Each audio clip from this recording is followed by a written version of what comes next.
Here's Nate. Thank you.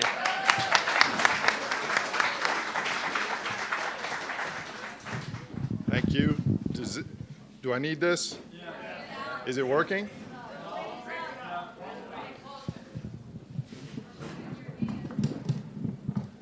Is that better? Yes? No?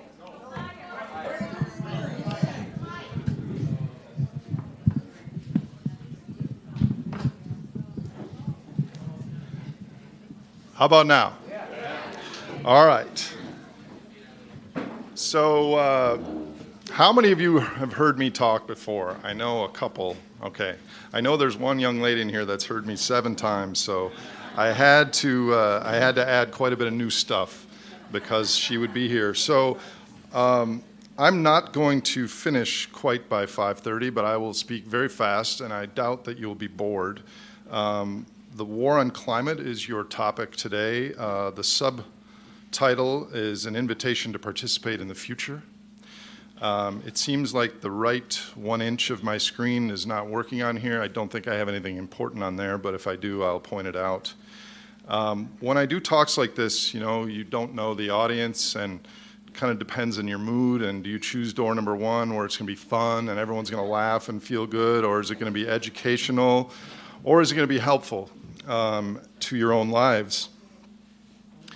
Door number 1 is not going to happen tonight. I'm going to try, and door number 2 and number 3, there might be some spontaneous humor, but our situation is so complex and a little scary that I want to give people the larger context that I think climate and caring about the future and some of the things that a lot of you are working on in context. So we really face multiple crises, psychological, behavioral. Half of the people in the world in prison are in this country. Half of the medical prescriptions in the world are in this country. There's more guns than people in this country.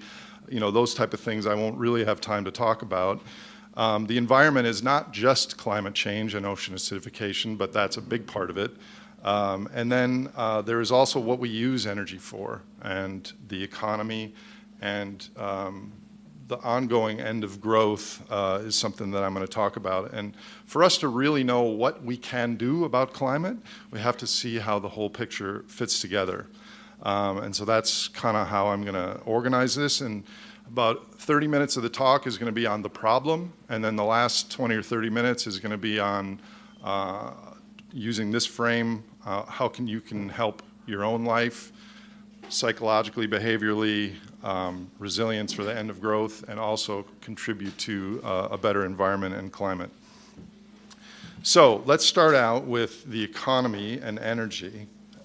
In nature, energy is needed for everything. There's heat and light come from the sun. It grows biomass, which are consumed by herbivores and the top of the food chain predators. But at every stage, there's an energy input. Energy is needed for everything. And it's the same way in the human economy. We have our primary capital, which is our trees and our fossil carbon and our rivers and nature. We turn that into secondary capital, which is our machines, our tractors, our toasters, our stuff, and also services. And then on top, we have tertiary capital, which is what people think is real, which is really stocks, bonds, commodities, cash, things that represent real capital. But no matter what we do in the human economy, we first require an energy input. No matter how you make a cup, you need energy, whether it's made with a coconut or plastic or ceramic or tin. You always need an energy input first. So this is me on one of my better fashion days. That's my horse, and I'm about 1/10 of a horse. A horse is 1 horse. That's our utility vehicle, which is 45 horsepower, and my truck, which is 150 horsepower. And we take it for granted everyone in this room was born in a human era where this amount of gasoline or diesel fuel in this case will power that truck 7 or 8 miles down the road in the snow, up and down hills. And can you imagine how much human effort that would take if we had to do it ourselves? So in our economy, since we're just pulling out extracted fuel that took 100 million years or more to refine and turn into this dense liquid fuel, we treat $50 worth of oil the same as we would treat a $50 pair of sunglasses or a $50 pair of boots or sushi or a coffee machine. In fact, our economists say that the only things that matter are labor and productivity. Energy is not special in our economics textbooks. But we know that energy is incredibly powerful in what it does for us. In fact, 90% of the work done on the planet is done by fossil energy. If you add up all the human labor and all of the solar inputs, that's only 10% of the work done on our planet. I don't know if you can see this. Okay, so at $75 a barrel, we pay 4 cents a kilowatt hour for energy. The average American makes $44,000 a year. So in 1 barrel of oil, there is 1,700 kilowatt hours of potential work. It takes me, I do 6/10 of a kilowatt hour in 1 day. So it takes me around 10 or 11 years to do the amount of work in 1 barrel of oil. So we can see how this labor has basically explained industrial civilization. And coal is even cheaper, though not as important as you'll see. So this incredible subsidy that we've gotten from fossil carbon has done a number of things. It's increased wages, it's increased profits, it's reduced the price of stuff that we buy, and it's increased the number of people. So the key story of industrialization is we were adding large amounts of cheap energy to replace activities that humans used to do by themselves. For example, we used to walk, and then we changed to driving cars, where we can get to where we're going 10 times faster, but we use hundreds of times more energy. So this is the trade that we did all around the world the last century. Now take a local example. If you manually milk a cow, it takes 30 minutes per cow per day. There's 0 external energy added. It works out to a wage of around $3 an hour. But then if you use an intermediate technology, which are some milking machines, which require less human labor, only 15 minutes per cow per day, a lot more electrical energy, 300 kilowatt hours per cow per year, and you now make $5 an hour. The super automated milking machines are 3 minutes per human per cow per day, a lot more energy and a lot more wages. Note that that wage number could be given to the employee, could be given to the owner of the milk factory, could be given to the consumer in lower priced milk. But this is how really cheap, basically indistinguishable from magic fossil pixie dust has supported our lifestyles and our economies. Now, something interesting happens though, because we're adding so many units of fossil energy per product, that when the price of energy goes up, the benefits go down. Here you see how many units of mechanical energy we're adding. The blue line is the hourly wage, and as the wage is on the left scale, and as the price goes up, the benefits decline. You can see it maybe better here, that when the blue line, the red line, the green line, as we increase the price of energy, the benefits from wages, profits, goods, etc., breaks down. And the reason that is because we're not just adding 1 unit of energy to replace 1 unit of human energy, we're adding thousands, which is the way our factories work. You don't see it in your house, but all the products that we have are the result of thousands or tens of thousands times what humans used to do for those same things. So in nature, of course, energy return is very important, because if a cheetah chases mice all day, it might be very successful, but there's not enough energy in the mice to power what it's doing. So the ratio in nature of how much energy payoff you get for an energy investment decides and defines how successful you are as an organism. And the same thing happens in the human sphere. We've found the really easy fossil carbon long ago, and now it's getting lower quality. It's still there. There's still a lot of it, but it's dirtier. It's harder to get. It takes more resources. So there are really, when you think about it, all of us really think about gasoline, oh, it's $3 at the pump, and we think that's the cost. But that's only one of the costs. There's different levels of analysis. There's the price at the pump. There's the cost to producers in dollar terms. There's the cost to producers in energy terms. How much energy, forget about dollars, how much actual diesel fuel and natural gas did they need to pull up that oil out of 5,000 feet below the sea? And then there's, of course, what Dr. Hansen was talking about, and some of you have mentioned on the nuclear externalities, is what's the cost to society once we include these externalities. So the energy return on investment for discovering oil used to be over 1,000 to 1, and now it's around 5 to 1. We would spend 1 barrel of oil worth of energy to find new oil out there. So a lot of the good stuff has already been found and is being drilled. What do I have next here? So forget about if you don't think about the price at the pump for a moment, because that's influenced by money, which I'll get into shortly, the price of extracting oil in the world to the Exxons of the world has gone up 17% a year for the last 11 years. It continues to go up, which is not what our economic textbooks tell us. They tell us that things get cheaper and cheaper over time, and they did for 50 years or so. Okay, well, most people say, well, yeah, but technology can solve it. We're going to have technology is going to come about. Well, technology in most cases is a vector for more energy use. Most things that we do are for using energy are replacing what humans used to do manually. That's the majority of it, like driving or lawn mowing or chainsawing. We're used to use axes. There's also new ways that we use energy that we never had before, like Facebook and the internet and things like that. There's also, we make our power plants more efficient and energy conversions, and then there's new energy discoveries, like solar panels and things like that. But the vast majority of technology actually builds a bigger heat engine in the world and uses more energy. So this is a graph of the primary energy sources on the planet the last 200 years.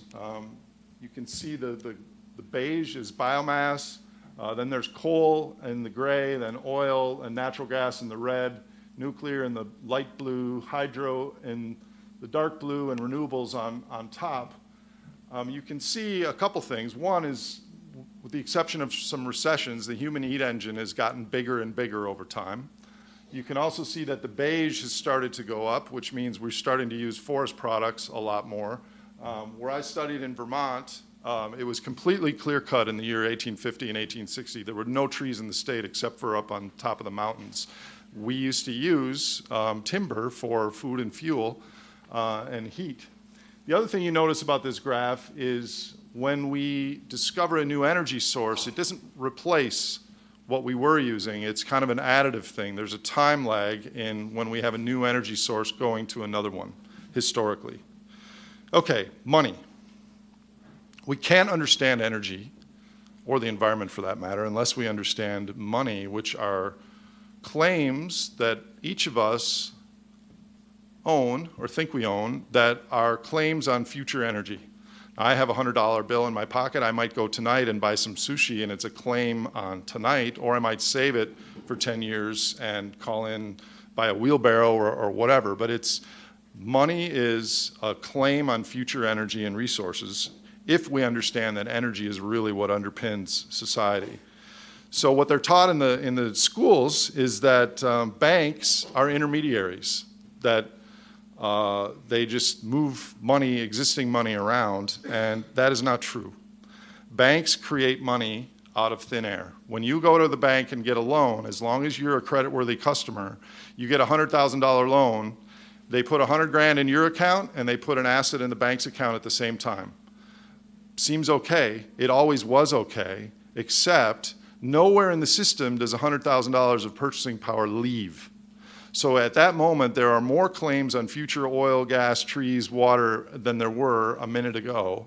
And that is what's happened in our country, well, in the world. There's no biophysical tether to our money system since we went off the gold standard 40 years ago. So if you consider declining energy productivity, which is our energy returns are getting lower, we have the same thing going on in the financial system where our debt productivity is declining. The black line is our GDP and the red line is our debt, just in the United States. So the return, if we add $1 billion of debt and we get $1 billion more of GDP, then it's kind of sustainable. It's 1-to-1. But if we add $1 billion of debt and we get a smaller increase in GDP, and then a smaller, that's what's been happening in the last 40 years. For every $1 billion of debt, we're only getting like 20 or 30% of GDP. So we're papering over some of our energy problems with paper. So if we consider the financial crisis of 2008, which is still ongoing, since 2000 to 2014, world economic output has gone from 41 trillion to 57 trillion. Over the same time, our debt has gone from 87 trillion to 200 trillion. That's a problem. So if you consider that energy and other non-renewable resources are our real capital, and money is a marker for that real capital, at some point, you cross an inflection point where there's too much money relative to the ability to pay it back. I don't know when that point is. I could make a good case that that point happened in the 1970s. Okay, let's briefly talk about the environment. I went under the assumption that most of you are relatively fluent on climate change and related issues, but here are some things that I wanted to say. Like I pointed out, the global society is akin to a heat engine. If you, well, I'll skip that and come back to it. So if you look at the IPCC scenarios, and I was surprised to hear Dr. Hansen say this, and pleasantly surprised that he agreed that many of the more disastrous scenarios, that amount of fossil fuels are not affordable. Because the IPCC, until 15 years ago, our government based their oil supply forecast based on oil demand. There was no geology or anything involved. Whatever demand was, that would be our supply. And I think IPCC is doing the same thing with the fossil fuel forecast. They just assume if it's in the ground, we'll burn it. But they're forgetting about the extraction costs and the benefits that society get. And at some point, you don't have the amount of benefits that we're used to if you're spending 20 or 30% of your energy to get the energy out. However, that doesn't say anything about nonlinear things like a coal seam fire in China that might burn for 100 years and you can't put out, or methane hydrate burps, or things like that. I'm just saying the actual affordability of the fossil fuels.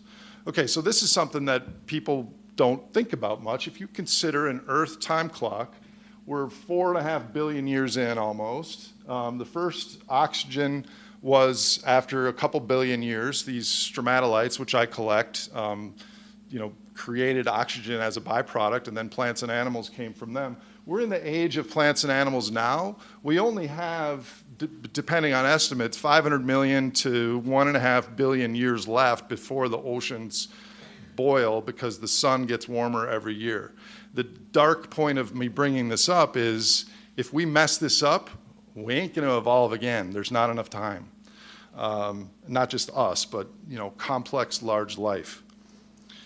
And here's just another pet peeve of mine is most of the climate literature says, well, by 2100, we're going to do this. Well, the climate doesn't stop in 2100. It's going to keep going. And so for us to say, yes, this is our objective by 2100 and ignore the nonlinear impacts after that, I think is negligent. So if we consider this is human population over the last 3,000 years, and many of you are familiar with this. We've had a moonshot in the last 100 or 200 years directly because of fossil fuels. But what most people don't realize is the externality of that is it's not just a war on climate, it's a war on other species. And we're basically committing the ecological equivalent of genocide. 50% of animals are gone since I was born on this planet. 40% insect drop since 1975. Europe's lost 300 million birds in the last 20 years, which is about 25%. There is ongoing mass extinction. We don't know how many species we're losing. I mean, the monarch butterfly is an interesting story, but I think it's much, much larger than that, irrespective of climate. It's the size of the human enterprise. Right now, this is 10,000 years ago. The little red sliver was the biomass if you weighed all the humans that lived then, which was about 1 million. And the green was all the wild animals estimated weight. Now today, the green slice is wild animal biomass, terrestrial vertebrates on the planet, all of them. Camels, bears, elk, wildebeest, everything. And the rest, the red is humans, 7.3 billion, and the blue is all of our livestock. Humans and our livestock and our pets outweigh wild animals 60 to 1. Whether we do something about climate or not, this concerns me greatly. So this is the last living white rhino in South Africa, and they are hired armed guards to protect it. This is from like a month ago. Okay, so how do we synthesize where this is? Okay, so the economy turns resources into stuff and services, and then we have financial markers for that. But what's happened is 10,000 years ago, we would do that. We would get together and combine our work and our effort from the ecosystem services of the sun and the rain and the natural forces, and we would generate surplus. The surplus was in grain. It was agricultural surplus. Now what we're doing is we're taking a big chunk out of our non-renewable resources. We're shrinking our actual stuff and increasing the services. Since 2008, we've lost 1.7 million manufacturing jobs and gained 1.7 million bartenders and waitresses, almost the exact amount. And we've got this ballooning financial claims where governments are supporting, printing money, doing other things, which I'll talk about in a second. So the other problem with fossil fuels, of course, is they're so unbelievably cheap that I would rather, if I was a business owner, hire a fossil fuel than hire a person. So real wages in this country went up for 15 decades in a row until the 1970s, and now they're flat. Yet productivity has gone up because we're mechanizing, and in tough times, I'd rather lay off these people with pensions and everything else and hire these carbon workers. So Dr. Hansen also mentioned this, that we have the most emissions out of any country. Well, that stands to reason. The last 10 years, the last 30 years, the last 100 years, since the beginning of time, this country has burned more fossil fuels to help us than any other country. So we talk about, the American way and the American lifestyle is non-negotiable. A lot of that was due because we had an empty place with a lot of very high quality resources. But here's the problem, is this extraction increase cost is carried over into the financial system, it's carried over into people's wages, it's carried over into the price of goods. And if you look at the take-home pay after cost of living, 95% of Americans have the same or less than they did 10 years ago. Only 5% of people are better off. So for most people, even in one of the richest countries in the world, growth is already over. And I'm sure you yourselves or people around here that are really hurting, and it's not getting better. This is a direct relationship to our fossil slaves asking for pay raises. And we're not even factoring in the environmental part yet. So what do the world's leaders think about all this? Well, they're following the blue line, which is interest rates. Interest rates are our cost of capital. They're going down. Well, no wonder they're going down. The governments are buying them themselves. But our real cost of capital has gone up 17% a year the last decade. This is a problem. So I really wonder, I don't know how many of you are following what's going on in Greece and the Euro and Japan. This was 2 months ago, the world's finance ministers meeting. How many of them really understand that energy underpins our society? They throw the word growth around in like it's love or hope or something that we can just wish, but it has a thermodynamic basis and is different than these things. So right now, I can't read my writing, sorry. We have below inflation interest rates, direct liquidity to institutions, guarantees for credit markets, explicit, implicit, too big to fail guarantees, ongoing interventions, quantitative easing, central bank guarantees. All of this is propping up a financial system. How many people in the environmental community are asking what the carbon footprint of quantitative easing is? It's a question that should be asked, but is not. So we talk about growth, and no matter what year it is, all the policymakers in the world will have a forecast of growth of between 2 and 3% for the next decade, no matter what has happened recently. But what's happening is we're using more and more of the energy to generate the gross growth, okay? When they do a lot of extra work in the Bakken, which, by the way, is really in trouble because at 50, at 60, even at $70 in oil, they can't make money in North Dakota. They needed 80, 90, or $100 oil.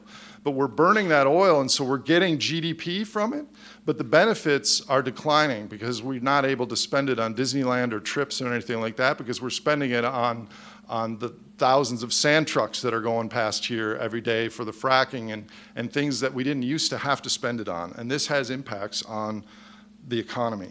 So in my opinion, and I've spent a lot of time working on this, I think put climate over here for the time being.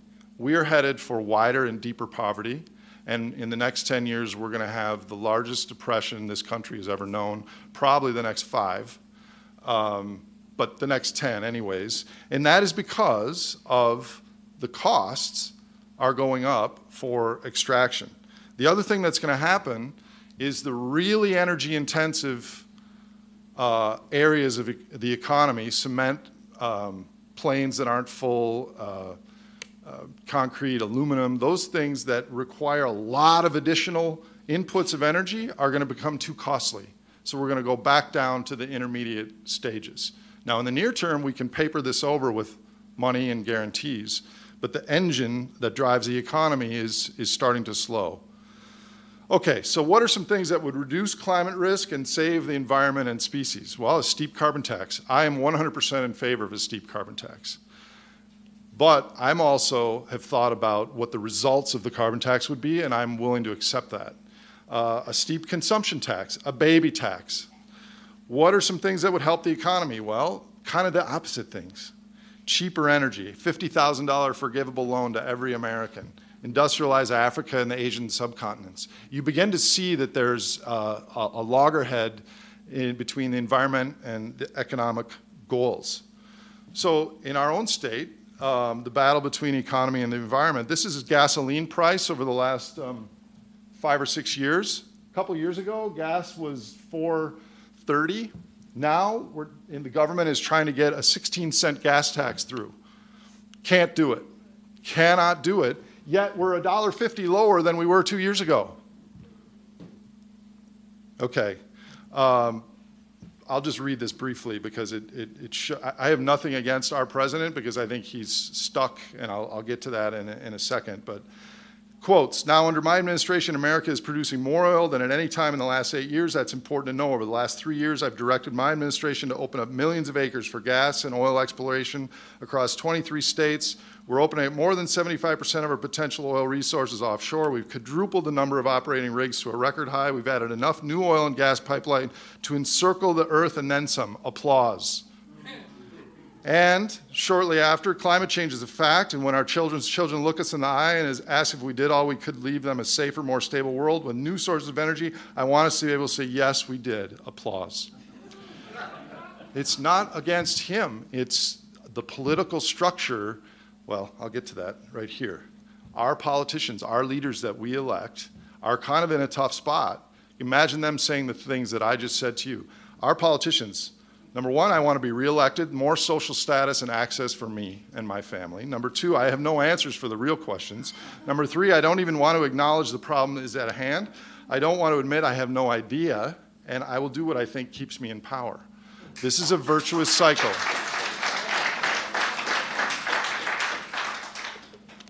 We can talk about this in the Q&A, but real quickly, we are going to 100% renewables. It might take 200 years, might be 50, I don't know, but the carbon pulse will end eventually. The problem right now is we're trying to build a bigger heat engine, keeping the other stuff going, but adding solar and wind and other things. So the problem is that the cost all in is not enough to keep the financial system, which requires new interest every year to pay back the interest from the past. Any combination of renewables and fossil fuels together cannot continue growth. And because we can't continue growth, then we have some other problems. We have political problems, we have poverty problems, we have how do we organize society problems. So yes, going renewables 100% sooner rather than later is a very good idea, but there are consequences that have to be included in that. I'm going to skip this for time reasons. Okay, the summary of the problem.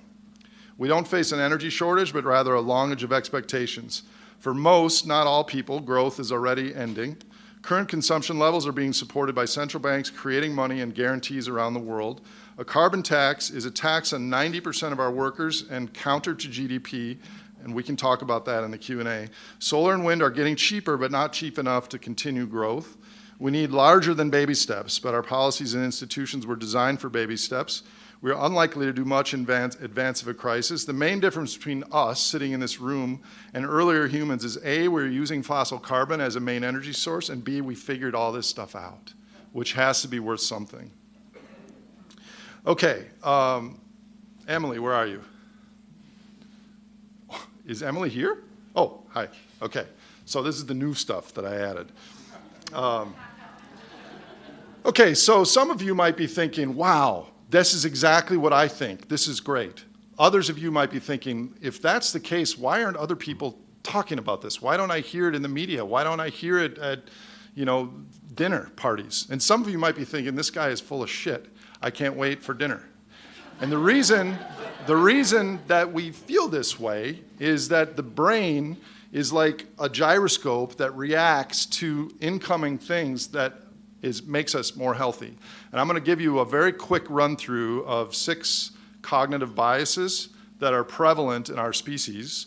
In the same way that the monarch has the grandchildren and the great-grandchildren eventually make it down to Mexico, that's in their DNA. Well, these belief systems are in our DNA.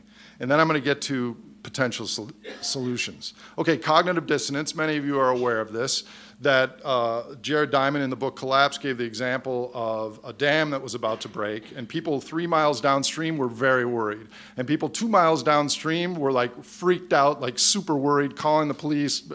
What do we do? And people within 1 mile of downstream were calm and not worried at all. And if you think about that, it's really ubiquitous in our society. And I think these climate change and peak oil and financial collapse and the great extinction, it's more than our ancestors had to deal with. So we create defense buffers and mechanisms that suppress it internally. And it takes a while to, recognize that, cognitive dissonance. So we knew 100 years ago that CO2 was a temperature greenhouse gas. We knew 50 years ago that it could potentially disrupt our future climate. Then we got a lot more information on the details, and it actually is a very urgent thing that we need scientists and citizens to get together. And, ooh, did that last picture look kind of like a monster? No, let's have a beer and pizza. Holy shit, Godzilla's in Red Wing.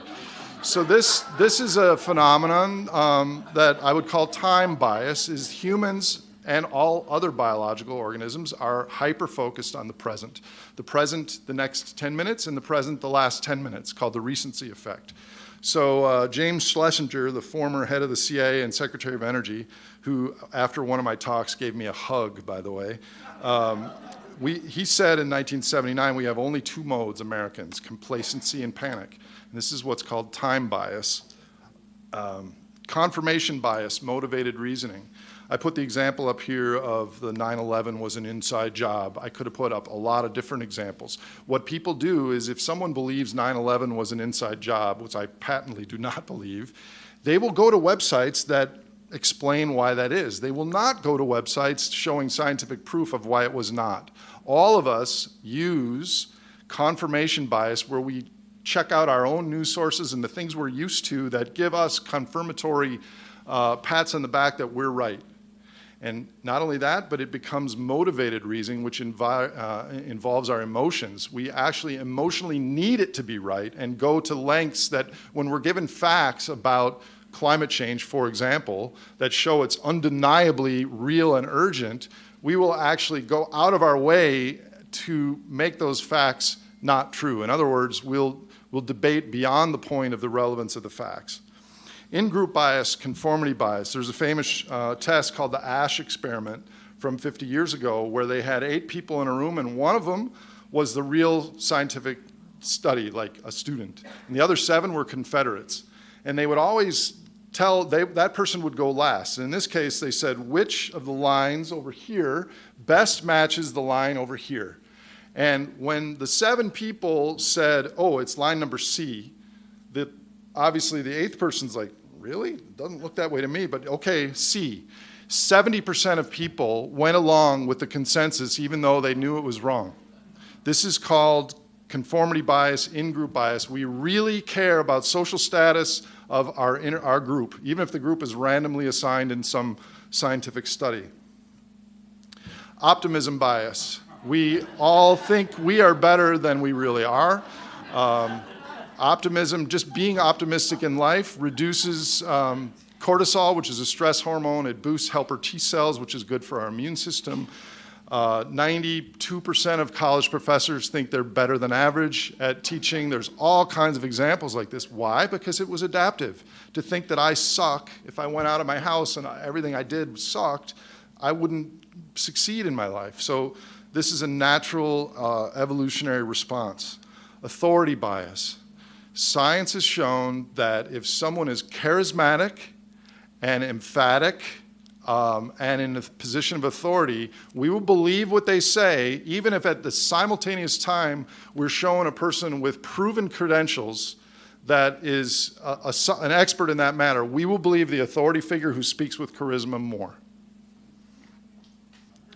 Ideological immunity, I think this is my last one of these, is it shows that the smarter someone is measured by an IQ test, which is imperfect, I would agree, the more able they are to defend their viewpoint and debate other people.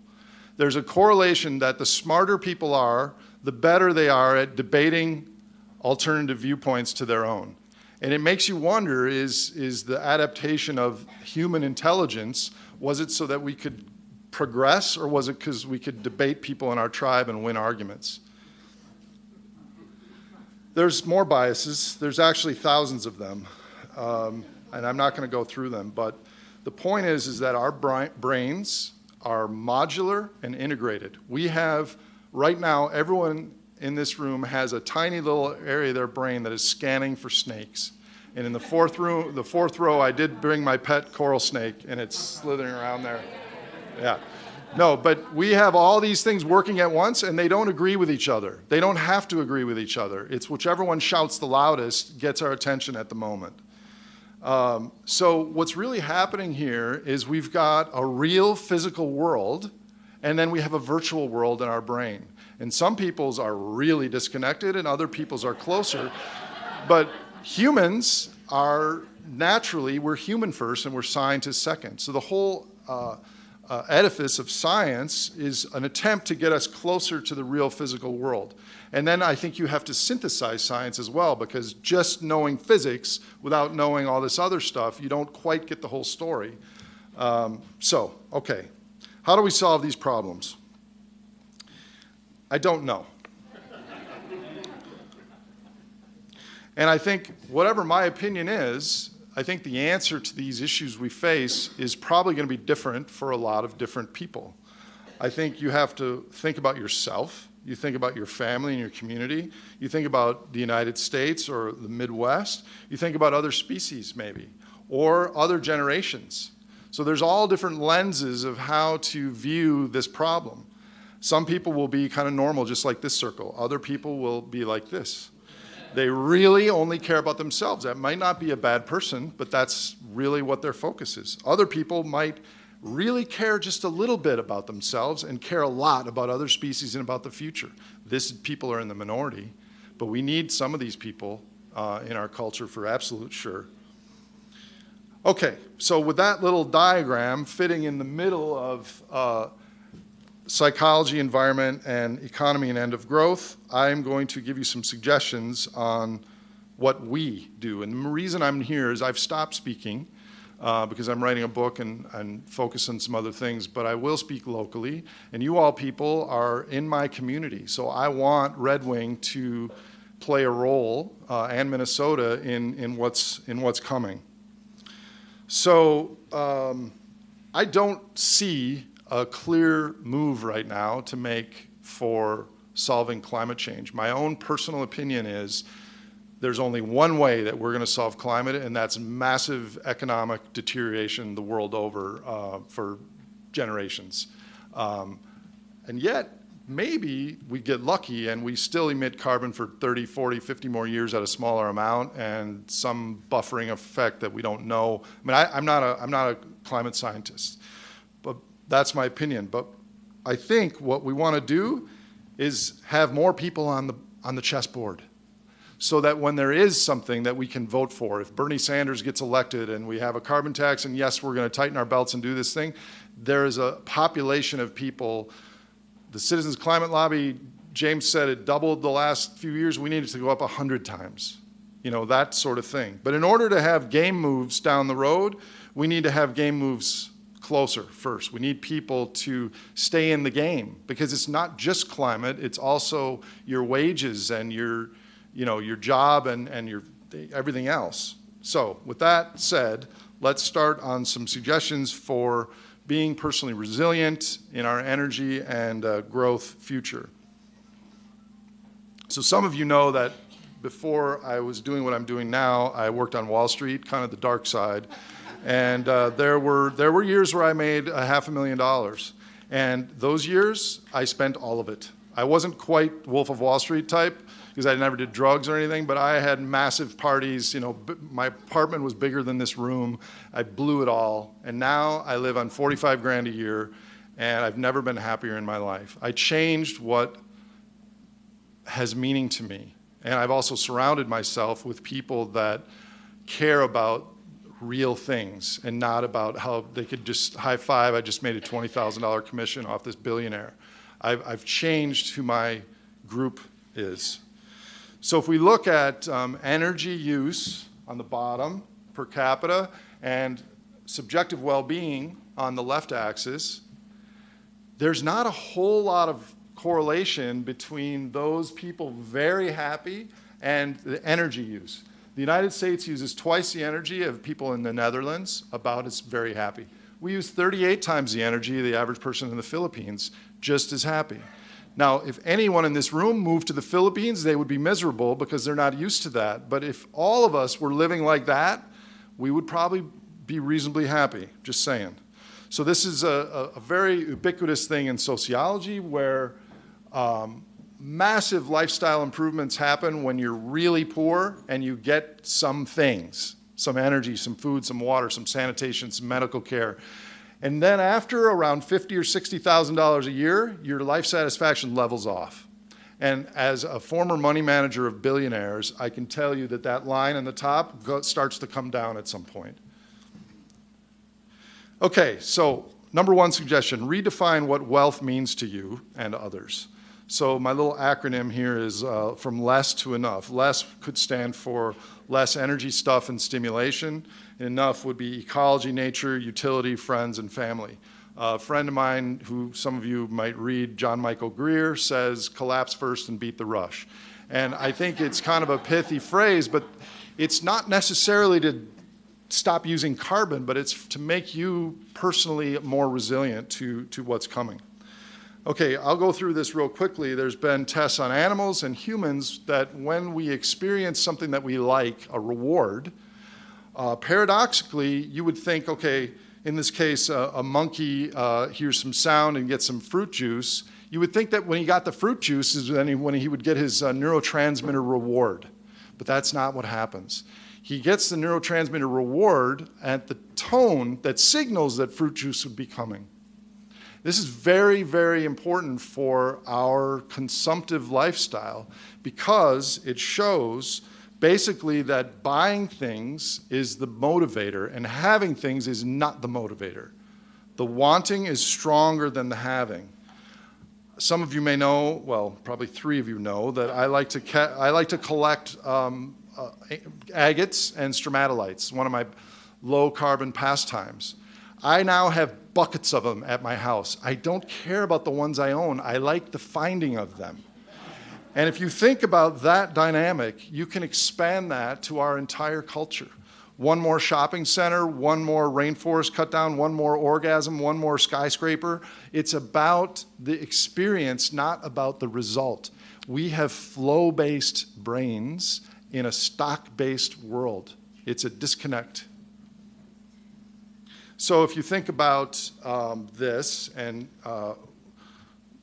in your mind think of a few graphs ago, and this is there is a point where we have enough, and then beyond that it's not good. So the suggestion here is to recognize this dynamic and resist meaningless consumption. This is not a picture of my storage shed because I didn't have time to get it, but my storage shed is way worse than this. And it's stuff from when I got my PhD 10 years ago. I have, paintings and battery. I've never even been in there in 3 years. Suggestion number 3, don't just stand there, be useful. I think we need to have people with real skills, MacGyver skills, or cooking skills, or small engine skills, things that you can do. Okay, so another main driver of our behavior is relative fitness, relative to other people. And this is a core precept in biology and nature. So just think real quickly. Emily, this is the 8th time you've heard this now. Would you prefer a 4,000 square foot house in a neighborhood where all the people, your neighbors, had bigger houses?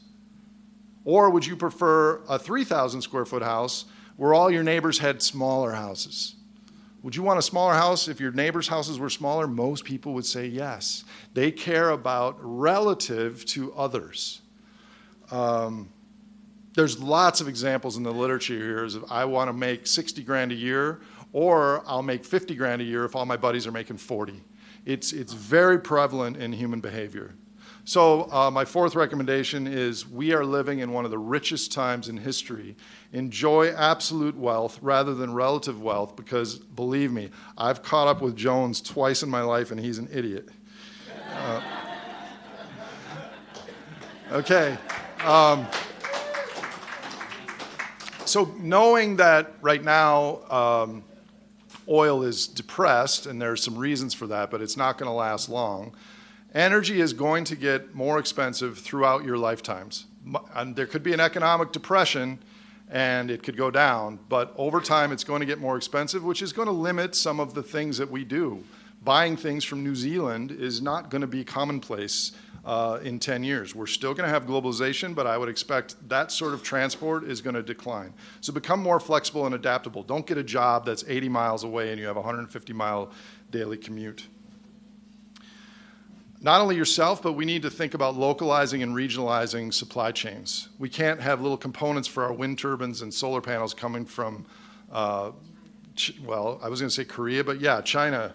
China's in really deep doo-doo right now. They are underpinning their market. They made it illegal yesterday to short sell. Like if you're short selling in the market, you could get arrested and killed. So they are trying to support their stock market by any means possible. They're buying stocks. The government is. I mean, it could work, but not forever. So we need to localize and regionalize supply chains. And the final suggestion in this little section is help create cross-generational tech, not gadgets. There's a billionaire named Peter Thiel whose tagline is, "We wanted flying cars and we got 150 characters." reference to Twitter, is a lot of the things that we're developing are just giving us quick bursts of dopamine, and they're not helping the future. Okay, moving on to the psychological component of my suggestions for what you might do. So when you hear about all this doom and gloom stuff, it actually takes an outsized portion of your brain, at least temporarily, and it's probably too large relative to the reality. So the reality of the Grim Reaper is real, but it's smaller. I think we need to expand our capacity for uncertainty. We just don't know. And the future is not yet determined, which is why we need CCL and other organizations to fight for things that we really care about.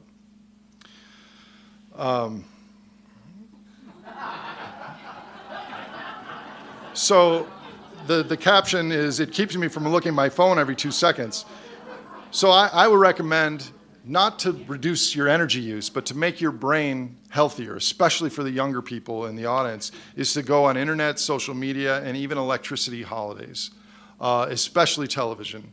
And I think it's just good for our brains to be more in tune with the real natural flows of the earth rather than the technology. Number 3 is try to narrow the gap between the virtual and real worlds. That you do by education and discussion with smart people and reading, and maybe reflection without any social media or anyone around you. Just look outside at nature for 10 or 20 minutes a day, and you can get a sense for what's really happening. Number 4 is, if you're very afraid of something, when I started my own hedge fund, I was good at making money for myself, but as soon as I risked it for other people, I got really scared. And I hired this neurolinguistic psychologist to tell me what to do. And he said, you need to lean into your fear.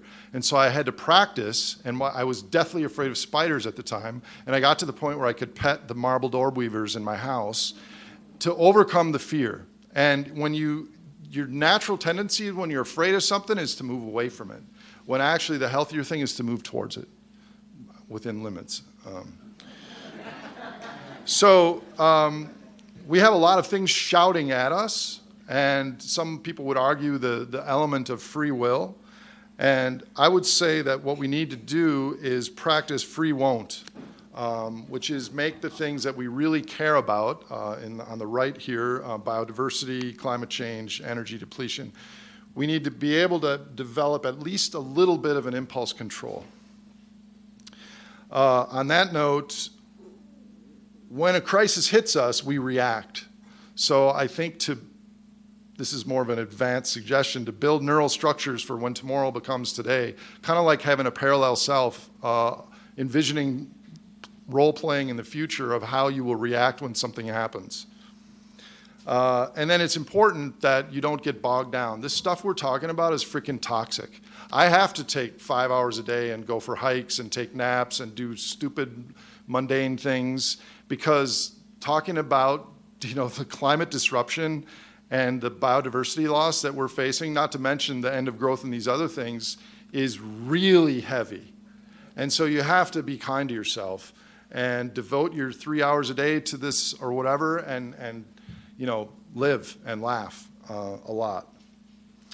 The final part of this section is that we, because of our in-group, is someone hissing at me? What? Oh, yeah. Well, yeah, excellent. Thank you for the segue. It is natural for us to blame others for our problems. It is from our tribal past. It is very easy for us to pick a scapegoat and say, things would be better if it weren't for the Chinese, if it weren't for the Republicans, if it weren't for those poor people, if it weren't for the greedy rich, if it weren't for the tree huggers. This is a natural part of our brain delusionality. Well, in this case, it's none of these people's fault, really. What's happening is our fossil coworkers are asking for raises, and they're also pooping and breathing, which we're discovering is bad. But it's not really any of these people's fault. Now, I don't like some of these people, but that is a separate issue. So we just heard this week that there were 30, 40-year buried memos that the fossil fuel companies were aware that climate change was a risk, and they were suppressed. But you know what? Blaming Exxon for climate change is like blaming Hitler's gallbladder for the Holocaust. It's too specific to be valid. We are all complicit in this. And I think it's just very superficial and doesn't delve deep enough into what we really face to just have a scapegoat and say it's the dirty fossil fuel companies. On that note, I think the recommendation is to avoid blaming others and take ownership and responsibility. How many of you are really looking forward to the next election? Because that next president is going to change things for us. No, I'm not. Okay, well, maybe if Bernie Sanders got in or something like that. But my point is that we put too much pressure and too much reliance on others when we need to look in the mirror a little bit.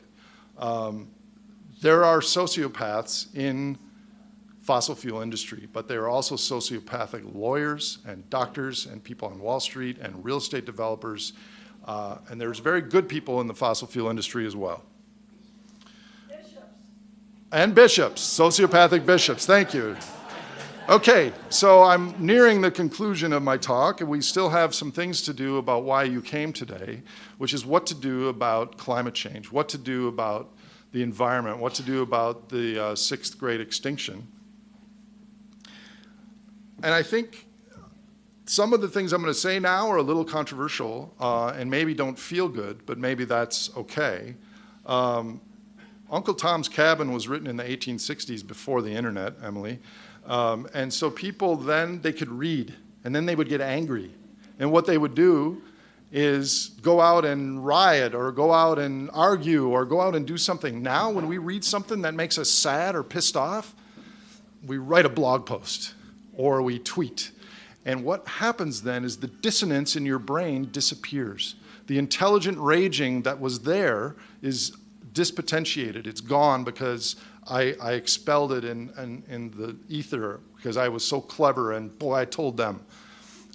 So I would argue that at the margin, yes, we need social media, we need education on these issues, but you need to balance it with actually doing things, and so blogging isn't doing the trick.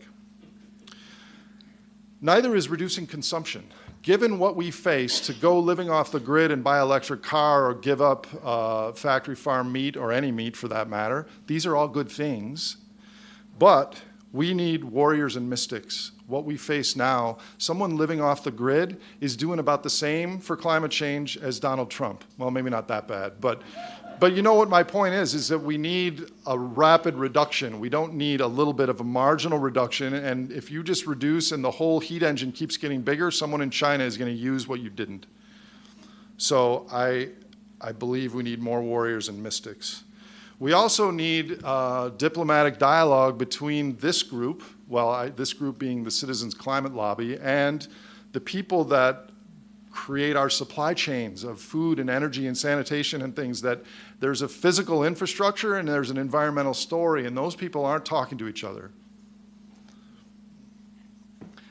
We need to strengthen the agenda of the self-aware mind versus the agenda of the gene. This is kind of an advanced thing, and since we're close to dinner, we'll talk about it later if you'd like. This is relevant, though, to you, is we need to scale renewable energy, but not because let's just use all this and do it with solar panels instead. Because I think some of us with resources can do that. Everyone can't, because we don't have that amount of cheap capital that we once did. So my suggestion is to use renewable energy, but not to build a bigger heat engine. If we look at the same curve of diminishing marginal returns, I get a hell of a lot of utility from my 1 watt that my cell phone used, or the 10 watts of a computer. The first few hundred watts are precious. But the ability for me to bake 2 turkeys in the oven at 3 in the morning, I don't really need that. So the very radical suggestion is that in our country and around the world, we need pilots for people living without baseload. That sounds radical, but it's going to happen in 20 years, in 30 years, in 15 years. We need examples of how that works. So we also need to consider that we're taking 35% of the net primary productivity of the planet. We're taking more than our share. And we need people to educate and inspire others on new cultural aspirations and values, which includes putting your foot down and saying, this is unacceptable to me. This is not what I stand for. And we need to welcome and consider alien thinking, because conventional thinking has gotten us in a hole, and we're digging the hole bigger. Okay, some general suggestions that don't fall under those, and I'm almost done, is the human ecosystem. What we do is we take energy and non-renewable resources and turn it into dollars. We turn the dollars into feelings. Those feelings are what our evolutionary ancestors had when they met with success in finding mates and resources, plus waste. But we don't need to use all that energy to get those same neurotransmitters. So in the future, this is also going to be what the human ecosystem will be, but maybe we can have less waste and the same or better feelings depending on what culture ascribes to. Now, I was going to say that everyone should get in the best shape of their life and lose weight, but I'm 265 pounds standing here. I can't really tell you that. So, but I do think physical human capital is very important. So when we talk about financial chaos and the end of growth, the natural reaction to a lot of Americans is, oh, I'm going to buy gold. I'm going to buy guns. And you laugh, but that is true. But I think we need to look a step beyond that. And instead of saying, oh, if this happens and there's a Great Depression in Red Wing and supply chains are going to shrink and we're going to have an incredibly local economy and do I buy guns or gold? I think a better question is think about what you would do then to help your community. How can I help? Ask that now. If that happened, how would I help people around here? What would I do? And whatever the answer is to that question, start thinking about those things now and building those skills and that mindset. This is a very, very heavy topic, so I'm not going to end on this, but I think the discussions, humans, one of our monkey reactions is we respond very well to people talking about equity and equality. And we respond very poorly to people talking about the rich get this and everyone else doesn't get anything. Talking about equality is part of a social requirement for approval. Equality has various delineations of boundaries. Are we talking about Americans? Are we talking about humans alive today? Are we talking about all humans that might potentially live in the future? Are we talking about other species? I do not think that equality and solving climate change can both happen, my opinion. So I don't know which of these things will be helpful, or if any. I think there's a million possible things that we collectively as a society need to try and work on to make the future better, and we don't know which ones will be trivial or which ones might have outsized impact. And I think, for me, learning about all this stuff has been quite a journey, and I've decided I don't know what to do. But what I want to do is on my deathbed, I want to die liking myself. And in order to die liking yourself, of course, you have to live liking yourself. In order to live liking yourself, you have to ask yourself, what do you stand for? And I've asked myself what I stand for. And I stand for consilience of knowledge, kindness. I consider myself a citizen of a full planet. And I care about deep time coexistence of humans with other large complex life. This is what I stand for. And I would exhort all of you to ask yourself what you stand for. I'm sure it's different things. So in closing, I think we need more people on the game board of changing our culture, protecting our environment, and living differently within limits. And I really hope that Minnesota is on that game board. So my advice is change the goal and stay in the game. Thank you.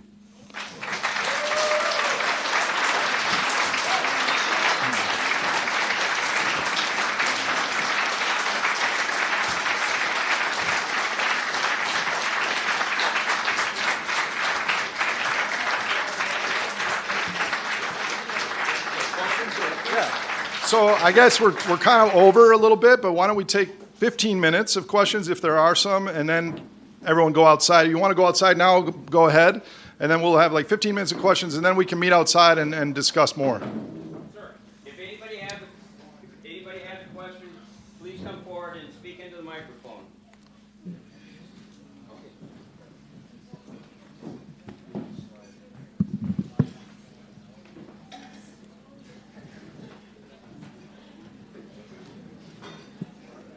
I have a friend, Ken Pentel, who's Peter, go ahead. Is it working? Yes. I have a friend named Ken Pentel. He started something called the Ecology Democracy Network. He's talked about the genuine progress indicator, saying that the gross domestic product does not accurately measure what needs to be measured. It measures pollution as growth. Yes. So he has, the genuine progress indicator would give value to forests for Right. being there, value to people who don't earn money doing what volunteer work, and most wives and mothers have done that for millennia. So that's one thing that the genuine progress indicator would measure. And as far as James Hansen is concerned, nuclear power is not carbon neutral. Building it, and if James Hansen thinks that uranium and nuclear power is great, then he should go to a uranium mine and mine it himself. Thank you. I'll respond briefly to both of your points. Number one is the genuine progress indicator peaked in 1978 and has been declining. It obviously, as you pointed out, oil spills and rape counseling and things like that get added to GDP. It includes bads as well as goods. So definitely we need to move. The Kingdom of Bhutan has moved to gross national happiness as an objective. We need to move in that direction. But here's the problem, is the people that own the creditors in this country own GDP and what it produces. We can't pay them back in GPI certificates. So there's that bridge that needs to be crossed. Your second comment is a correct one, although nuclear fuel over a very long time would be relatively low carbon, but solar and wind are also not carbon free. Look at all the industrial machinery that goes into making those, and each component of those has incredibly huge industrial factories to produce it in mass producing. So what we're talking about is reducing carbon, not eliminating carbon, I think. But thank you. Oh, I had heard once that a good question is better than an answer. So that's what I like about the question response deal. They've been good questions. Well, what I'm thinking of is it seems like over the years I've learned to maybe do the opposite of what the majority, like that line thing, if everybody thought it was the wrong line and I thought it was the right line, I'd want to stick to that, And to me, I think most of this crowd, too, would go against the majority. But in a way, we have to teach children, I call it holy disobedience. We've got to get children to... I did a lot of that. Good. That's why you're where you are, I bet you. I think I did a little. But how do we... Really, the school systems do not teach children to be different or to be disobedient at the right time. And the soldiers, they should have been taught disobedience a long time ago, So how do you teach disobedience properly? Well, that gets to the question of our education system. Our education system now is to filter people properly into the workforce to get jobs. It's not really to learn. So I think we really, and not only that, but kids are coming out of college with six-figure debts, then there's no jobs to pay it off. So our whole education system needs an overhaul. And, that's a very good point. And I think we need to think about it hard because it's the next generation of what they learn. I would love to see 200 years from now, however many people live on the planet, if they're all like quoting Herman Daly and they know ecology when they're in 8th grade, that I would view as a success. Yes, sir. I know this question might go against perhaps a major thing that you've been talking about, but I really don't understand it, and I plead ignorance, and hopefully you can put some light on this. We owe trillions and trillions of dollars. I guess most of that to China, if I understand correctly. I don't know. Like I said, I'm not very good in economics. But if we owe that much money in debt, what does that mean? Okay. I mean, I'll try this, okay? So there's two lenses with which to view debt. One lens is what most of us consider, which is if there's this much debt, then there's got to be this much credit. It's a zero-sum game, right? If there's 100 trillion here, there's 100 trillion there. It's a zero-sum game. And that is a wealth inequality issue, that a lot of people have, a very small amount of people have a lot of the credit. But the other issue is when money comes into existence, it's matched creditor and debtor, but no one asks the energy and non-renewable resources when the money is issued.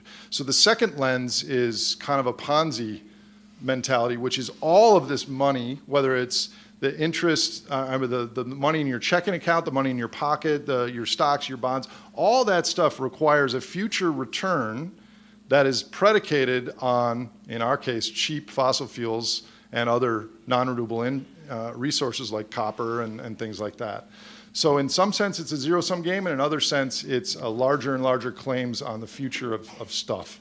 And yeah, we owe, we have 18 trillion in government debt, but we also have personal debt, corporate debt, household debt, financial debt. There's various layers. Okay, you're probably more confused than you were. It's a long story. Don't worry about it.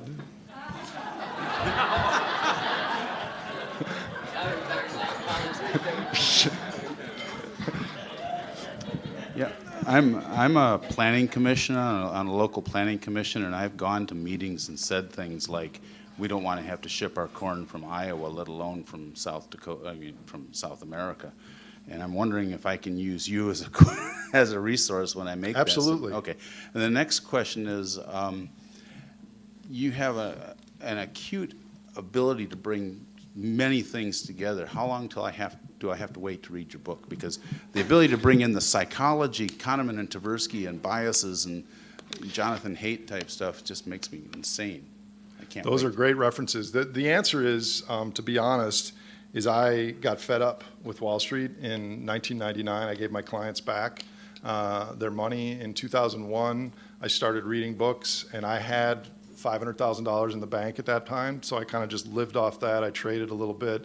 I went hiking for 6 months with my dog at a time with a backpack full of books by Herman Daly and Ishmael and all these things. So it's taken me 40 hours a week for 10 years of reading. So I'm trying to condense that down into 1 hour. But, and now I read science fiction and fantasy because my head explodes if I read more about climate change.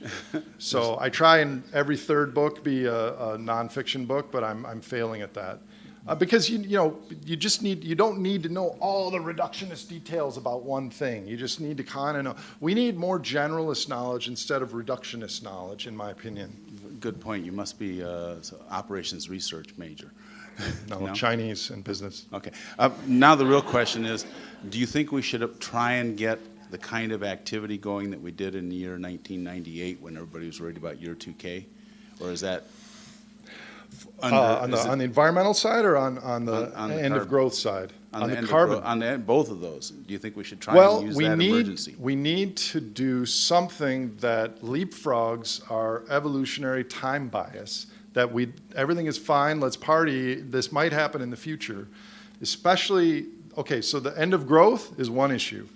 The carbon issue, we have no chance if we wait too long.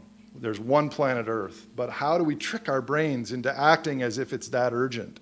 So yes, I mean, if I was in charge, I would create some false thing with billions of Madison Avenue dollars behind it that aliens were attacking us.